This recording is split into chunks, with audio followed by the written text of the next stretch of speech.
Satu hari Allah Ta'ala perintah ke Iblis. Iblis ni raja kepada, ketua kepada Syaitan. Syaitan ni Iblis tu sendiri daripada bangsa jin. Jin ni bapa segala jin dipanggil jan. Wa khalaqal janna min marijin min nar. Maka diciptanya jan. Jan ni nama bapa segala jin. Dicipta daripada pucuk api.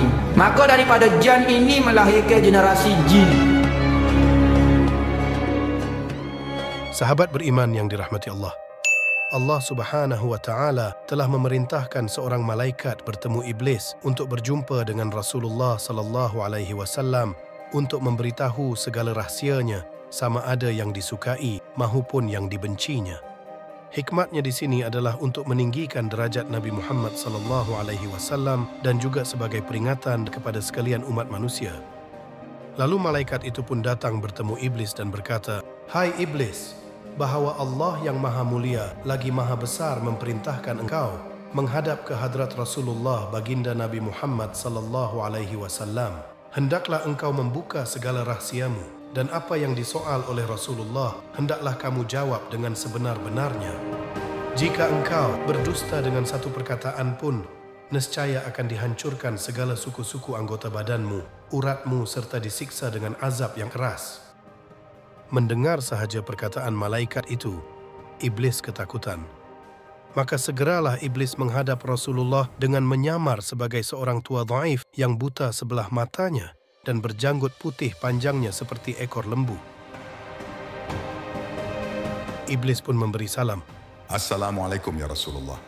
Sehingga 3 kali tidak dijawab oleh Nabi. Maka sembah iblis laknatullah, "Ya Rasulullah, mengapa Tuan tidak menjawab salam hamba? Bukankah salam itu sangat mulia di sisi Allah?"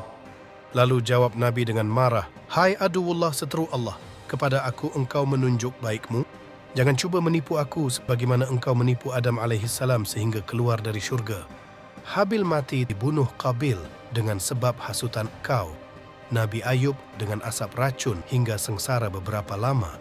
Dan begitu juga beberapa anbiya dan pendeta yang telah menanggung sengsara akibat hasutan-hasutan engkau. Hai iblis, sebenarnya salam itu sangat mulia di sisi Allah Azza wa Jalla, kecuali salam engkau saja aku tidak menjawabnya kerana diharamkan Allah yang Maha Besar. Maka aku kenal engkaulah iblis raja segala iblis, syaitan dan jin yang menyamar diri. Apa tujuan engkau datang berjumpa aku?" "Ya Nabi Allah, janganlah Tuan hamba marah, kerana Tuan adalah khatamul anbiya, maka Tuan dapat kenal akan hamba. Kedatangan hamba diperintah oleh Allah untuk memberitahu segala tipu daya hamba terhadap umat Tuan dari zaman Nabi Adam hingga akhir zaman. Setiap apa yang Tuan tanya, hamba sedia menerangkan dengan sebenar-benarnya. Tiadalah hamba berani sembunyikan." Maka iblis pun bersumpah menyebut nama Allah dan berkata, "Ya Rasulullah, sekiranya hamba berdusta walau sepatah pun, nescaya hancur leburlah badan hamba menjadi abu." Apabila mendengar sumpah iblis, Nabi pun tersenyum dan berkata dalam hatinya, "Inilah peluang aku untuk mengetahui segala perbuatannya, agar didengar oleh sekalian sahabat dan menjadi perisai kepada sekalian umatku." Soalan Nabi pertama, "Hai iblis, siapakah musuh terbesar engkau?" Dan jawab iblis, "Ya Nabi Allah, Tuanlah musuh hamba yang paling besar di antara segala musuh hamba di muka bumi ini." Maka Nabi pun memandang muka iblis pun menggeletar kerana ketakutan. "Ya Khatamul Anbiya, adapun hamba dapat berubah bentuk diri hamba seperti sekalian manusia, binatang dan lain-lain, kecuali diri Tuan sahaja yang tidak dapat hamba ubah kerana ditegah oleh Allah. Kiranya hamba menyerupai diri Tuan, maka terbakarlah hamba menjadi abu. Hamba cabutkan iktikad anak Adam supaya menjadi kafir, murtad dan munafik. Hamba akan tarik sekalian umat Islam dari jalan benar kepada jalan yang salah, supaya masuk ke dalam neraka dan kekal di dalamnya bersama hamba. Ha ha ha ha." Soalan Nabi kedua, "Hai iblis, apa perbuatanmu kepada makhluk Allah?" Jawab iblis, "Adalah satu kemajuan bagi perempuan yang merenggangkan kedua pahanya kepada lelaki yang bukan suaminya, setengahnya hingga mengeluarkan benih yang salah sifatnya. Hamba goda semua manusia supaya meninggalkan sembahyang, leka dengan makan minum, berbuat durhaka. hamba lalaikan dengan harta benda dari emas, perak dan permata, rumahnya, tanahnya, ladangnya supaya hasilnya dibelanjakan ke jalan haram. Dan ketika tamasya yang bercampur lelaki dan perempuan, di situ hamba menghasut sebesar-besar godaan supaya hilang maruah dengan meminum arak. Apabila terminum arak itu, maka hilanglah akal fikiran dan malunya. Lalu hamba hulurkan tali cinta dan terbukalah beberapa pintu maksiat yang besar, datang perasaan hasad dengki hingga kepada pekerjaan zina. Apabila terjadi kasih antara mereka, terpaksalah mereka menjadi penipu, peminjam dan pencuri. Setelah mereka teringat akan kesalahan mereka lalu hendak bertaubat dengan amal ibadah, hamba akan halang-halangi mereka supaya mereka menangguhkannya. Bertambah keras godaan hamba supaya menambahkan maksiat. Apabila terkena godaan hatinya, datanglah rasa riak, takbur, megah, sombong dan melengahkan amalnya. Lidah mereka akan gemar berdusta, mencela dan menabur fitnah. Demikianlah hamba goda mereka setiap saat. Soalan Nabi ketiga. Hai Iblis, mengapa engkau melakukan pekerjaan yang tidak mendatangkan faedah, bahkan menambahkan laknat yang besar serta siksa yang besar di neraka yang paling bawah?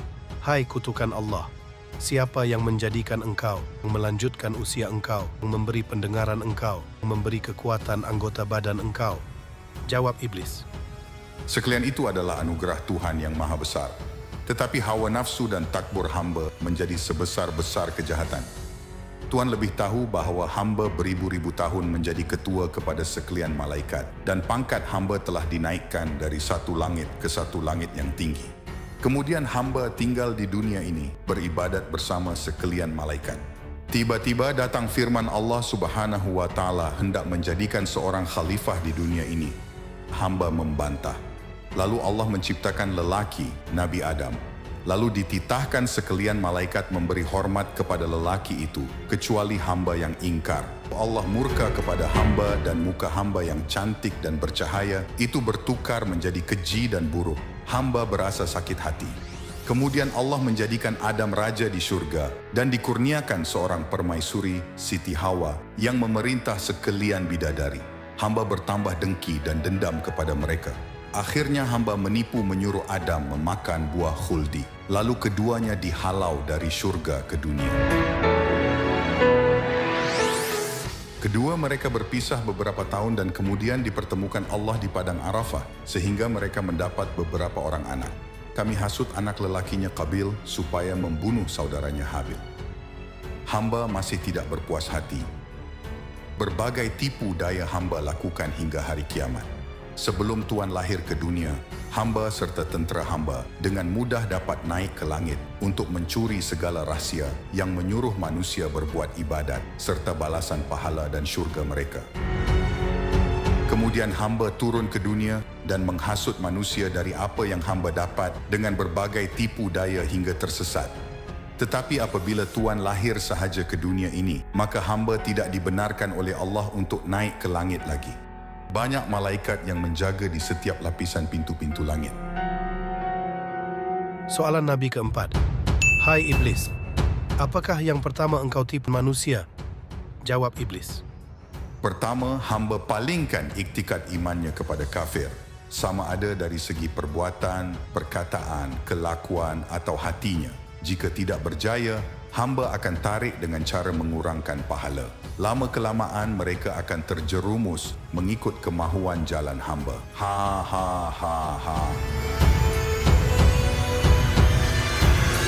Soalan kelima Nabi. Hai Iblis, jika umatku sembahyang kerana Allah, bagaimana hal engkau? Jawab Iblis. Gementarlah badan hamba dan lemahlah tulang sendi hamba. Maka hamba kerahkan berpuluh-puluh iblis datang menggoda seorang manusia. Setengah-setengahnya datang pada setiap anggota badannya, supaya malas sembahyang, was-was, terlupa bilangan rakaatnya, bimbang pada pekerjaan dunia yang ditinggalkannya, sentiasa terburu-buru dalam solat, hilangkan khusyuknya, matanya sentiasa menjeling ke kiri kanan, telinganya sentiasa mendengar orang bercakap serta bunyi-bunyian yang lain. Ada juga iblis duduk di belakang badan orang yang sembahyang itu, supaya dia tidak dapat sujud berlama-lama, penat atau duduk tahiyat dalam hatinya, sentiasa hendak cepat menghabiskan sembahyang. Jika para iblis tidak dapat menggoda manusia itu, maka hamba sendiri akan menghukum mereka dengan seberat-berat hukuman. Soalan ke-6 Nabi, jika umatku membaca Al-Quran kerana Allah, apakah engkau rasa? Jika mereka membaca Al-Quran kerana Allah, maka rasa terbakarlah tubuh hamba dan putuslah segala urat hamba, lalu hamba lari daripadanya. Soalan Nabi ke-7, jika umatku mengerjakan haji kerana Allah, bagaimana engkau rasa? Binasalah diri hamba, gugurlah daging dan tulang-tulang hamba, kerana mereka telah mencukupkan rukun Islamnya. Sahabat beriman yang dirahmati Allah. Soalan ke-8 Nabi, jika umatku berpuasa, bagaimana denganmu? Iblis menjawab, Ya Rasulullah, inilah bencana yang paling besar kepada hamba. Apabila datang bulan Ramadan, maka memancarlah cahaya arasy dan kursi, sekalian malaikat menyambut dengan kesukaan. Bagi yang berpuasa, Allah akan mengampunkan segala dosa yang lalu dan digantikan dengan pahala yang amat besar, serta tidak dicatat dosanya selama dia berpuasa. Yang menghancurkan hati hamba adalah segala isi langit dan bumi, yakni malaikat, bulan, bintang, gunung-gunung hewan, semuanya siang malam mendoakan keampunan orang yang berpuasa. Satu lagi kemuliaan orang berpuasa, mereka dibebaskan pada setiap masa dari azab neraka. Bahkan semua pintu neraka ditutup, manakala semua pintu syurga dibuka dengan seluas-luasnya. Dihembuskan angin dari bawah arasy yang bernama angin syirah yang amat lembut ke dalam syurga. Pada hari umat Tuhan mula berpuasa, dengan perintah Allah datanglah sekalian malaikat, menangkap hamba dan tentera hamba, jin, syaitan dan ifrit, lalu dipasung kaki dan tangan hamba dengan besi panas dan dirantai serta dimasukkan ke bawah bumi yang amat dalam. Di sana beberapa azab telah menunggu kami, dan setelah selesai bulan puasa, barulah hamba dilepaskan dengan amaran agar tidak mengganggu mereka. Umat Tuhan telah merasa ketenangan berpuasa, seperti mana mereka bekerja dan bersahur seorang diri di tengah malam tanpa rasa takut. Soalan Nabi ke-9, wahai iblis laknatullah, bagaimana sekalian sahabatku kepadamu? Sekalian sahabat Tuhan adalah sebesar-besar seteru hamba. Tiada upaya hamba melawannya, dan tiada satu tipu daya yang dapat masuk kepada mereka. Kerana Tuhan sendiri telah berkata, sekalian sahabatku adalah seperti bintang di langit. Jika kamu mengikut mereka, maka kamu akan mendapat petunjuk. Saidina Abu Bakar Al-Siddiq begitu percaya atas kebenaran Tuhan, sehingga dia menjadi Wazirul Azam. Bahkan Tuhan sendiri telah mengatakan jika ditimbang sekalian isi dunia ini dengan amal kebajikan Abu Bakar, maka akan lebih berat amal kebajikan Abu Bakar. Saidina Umar Al-Khattab pula tidaklah berani hamba pandang akan wajahnya kerana dia sangat keras menjalankan hukum syariat Islam dengan adil sehingga digelar Al-Faruq. Jika hamba pandang wajahnya, maka gementarlah segala tulang sendi hamba ketakutan. Saidina Utsman Al-Affan juga hamba tidak boleh hampiri kerana lidahnya sentiasa bergerak membaca ayat Al-Quran. Dia penghulu orang-orang sabar, penghulu orang mati syahid. Kerana taatnya beliau, banyak malaikat datang melawat dan memberi hormat kepadanya. Saidina Ali Abi Talib, hamba sangat takut kerana hebat dan gagahnya beliau di medan perang. Jika iblis, syaitan dan jin memandang beliau, maka terbakarlah kedua mata mereka kerana dia sangat kuat beribadat.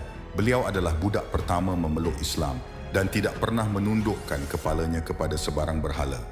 Digelar Ali Karamullahu Wajhahu, dimuliakan Allah akan wajahnya, dan juga harimau Allah. Soalan Nabi ke-10, bagaimana tipu daya engkau kepada umatku, wahai kutukan Allah? Ada 3 perkara.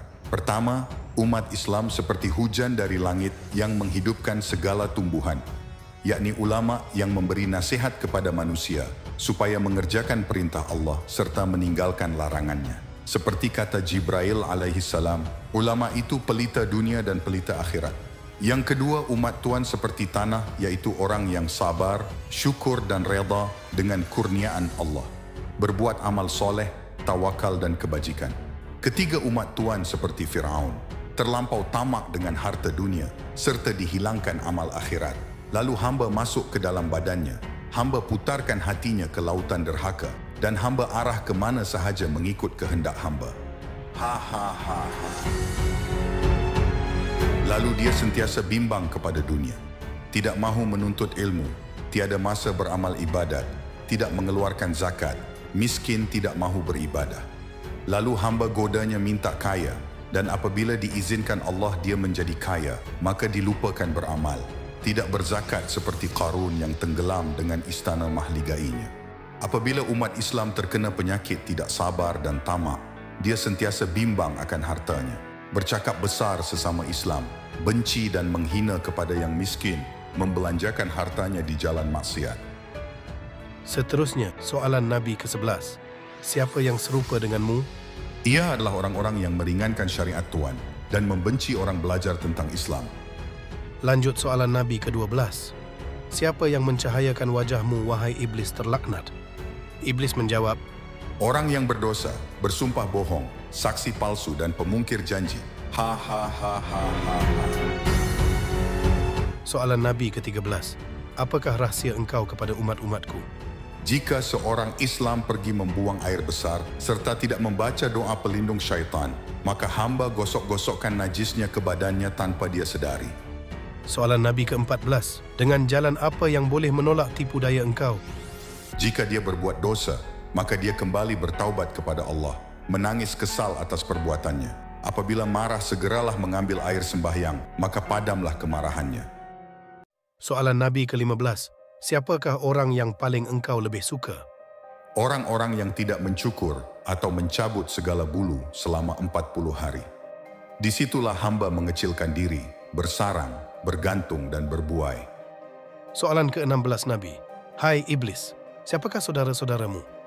Orang yang tidur meniara, orang yang bangun di waktu subuh tetapi menyambung tidurnya semula. Lalu hamba ulit dia dengan lena hingga terbit fajar. Demikian juga pada waktu Zohor, Asar, Maghrib dan Isyak, hamba beratkan hatinya untuk bersolat.